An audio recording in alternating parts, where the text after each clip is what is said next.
نحمدہ و نصلی علی رسولہ الکریم بسم اللہ الرحمن الرحیم۔ صرف 5 منٹ کا مدرسہ قرآن و حدیث کی روشنی میں 7 شعبان المعظم۔ نمبر 1 اسلامی تاریخ۔ حضرت امیر معاویہ رضی اللہ عنہ کے عادات و اخلاق۔ حضرت امیر معاویہ رضی اللہ عنہ اطاعت رسول و عشق نبوی اور خشیت باری تعالیٰ کی زندہ تصویر تھے۔ علم و بردباری کا یہ حال تھا کہ مخالفین سخت کلامی سے پیش آتے مگر آپ ہنسی میں ٹال دیتے۔ حضرت قبیصہ بن جابر رضی اللہ عنہ کہتے ہیں کہ میں نے حضرت معاویہ رضی اللہ عنہ سے بڑھ کر کسی کو نرم مزاج نہیں پایا۔ بسا اوقات برا بھلا کہنے والوں کو انعام و اکرام سے نوازتے اور فرماتے جو مزہ مجھے غصہ پی جانے میں ملتا ہے وہ کسی چیز میں نہیں ملتا۔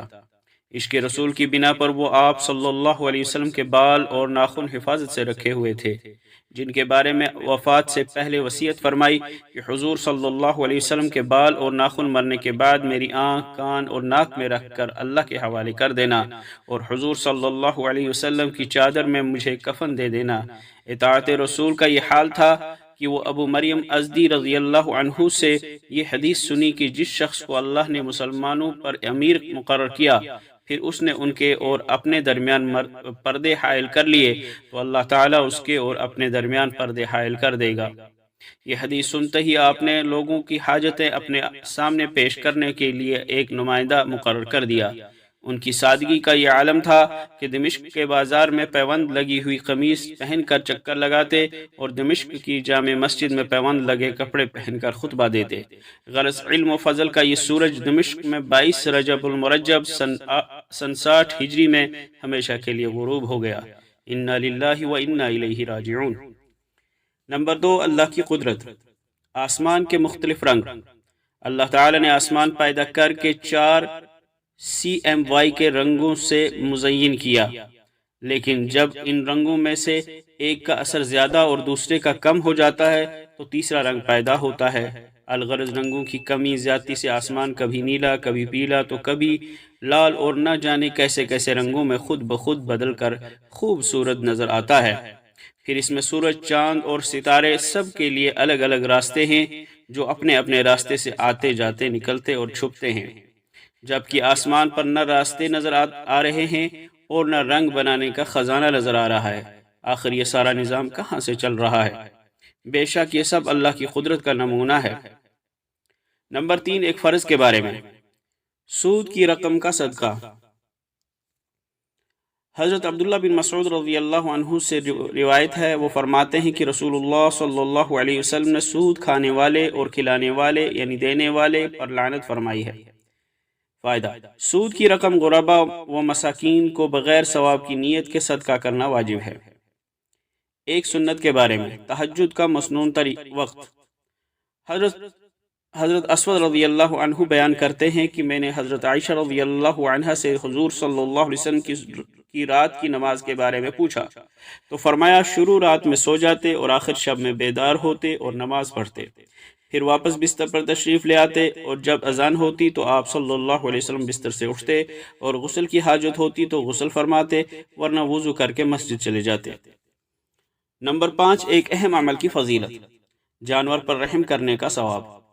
رسول اللہ صلی اللہ علیہ وسلم کی بارگاہ میں صحابہ کرام رضی اللہ عنہم نے عرض کیا، یا رسول اللہ کیا جانوروں پر رحم کرنے میں بھی ہمارے لیے ثواب ہے؟ آپ صلی اللہ علیہ وسلم نے فرمایا ہر جاندار جگر رکھنے والے حیوان پر رحم کرنے میں ثواب ہے۔ نمبر 6 ایک گناہ کے بارے میں۔ وسعت کے باوجود حج نہ کرنا۔ رسول اللہ صلی اللہ علیہ وسلم نے فرمایا اللہ تعالیٰ فرماتے ہیں کہ جو بندہ ایسا ہو کہ میں نے اس کو صحت و تندرستی عطا کر رکھی ہو اور اس کی روزی میں وسعت و فراوانی دے رکھی ہو اور اس پر 5 سال ایسے گزر جائیں کہ وہ میرے دربار میں کعبہ شریف کی زیارت کے لیے حاضر نہ ہو تو وہ ضرور محروم ہے۔ نمبر 7 دنیا کے بارے میں۔ یہ مال سرسبز اور خوشگوار ہے۔ حضرت حکیم ابن حزام رضی اللہ عنہ فرماتے ہیں کہ میں نے رسول اللہ صلی اللہ علیہ وسلم سے مانگا تو آپ صلی اللہ علیہ وسلم نے مجھے عطا فرما دیا، پھر میں نے مانگا تو آپ صلی اللہ علیہ وسلم نے عطا فرما دیا، اس کے بعد پھر میں نے مانگا تو آپ صلی اللہ علیہ وسلم نے عطا فرما دیا اور کہا کہ اے حکیم یہ مال سرسبز اور خوشگوار ہے، لہٰذا جو شخص اسے نیک نیتی سے لیتا ہے اس کے مال میں برکت ہوتی ہے، اور جو لالچ کے ساتھ لیتا ہے اس کے مال میں برکت نہیں ہوتی، بلکہ وہ اس شخص جیسا ہو جاتا ہے جو کھاتا جاتا ہے لیکن اس کا پیٹ نہیں بھرتا، اور اوپر کا ہاتھ نیچے کے ہاتھ سے بہتر ہے۔ نمبر 8، آخرت کے بارے میں جنت کی کشادگی۔ قرآن میں اللہ تعالیٰ فرماتا ہے، تم اپنے رب کی مغفرت اور ایسی جنت کی طرف دوڑو جس کی لمبائی اور چوڑائی آسمان و زمین کی وسعت کے برابر ہے۔ جنت ان لوگوں کے لیے تیار کی گئی ہے جو اللہ اور اس کے رسولوں پر ایمان رکھتے ہیں، اور یہ مغفرت و جنت اللہ تعالیٰ کا فضل ہے۔ وہ جس کو چاہتا ہے اپنا فضل عطا فرماتا ہے، اور اللہ تعالیٰ بڑے فضل والا ہے۔ نمبر 9، طب نبوی سے علاج، شیطانی وسوسوں سے بچنے کا طریقہ۔ حضور اقدس صلی اللہ علیہ وسلم نے فرمایا، لوگ ایک دوسرے سے سوال کرتے ہیں، لوگ ایک دوسرے سے سوال کرتے رہیں گے یہاں تک کہ کہا جائے گا یہ تمام مخلوق اللہ تعالیٰ نے پیدا کی ہے، تو اللہ تعالیٰ کو کس نے پیدا کیا؟ لہٰذا جب لوگ ایسا کہیں گے تو یہ دعا پڑھو، اللہ احد اللہ الصمد لم یلد ولم یولد ولم یکن لہ کفوا احد۔ یہ کہہ کر پھر 3 بار بائیں جانب تھدکار دے اور مردود شیطان سے اللہ تعالیٰ کی پناہ طلب کرے۔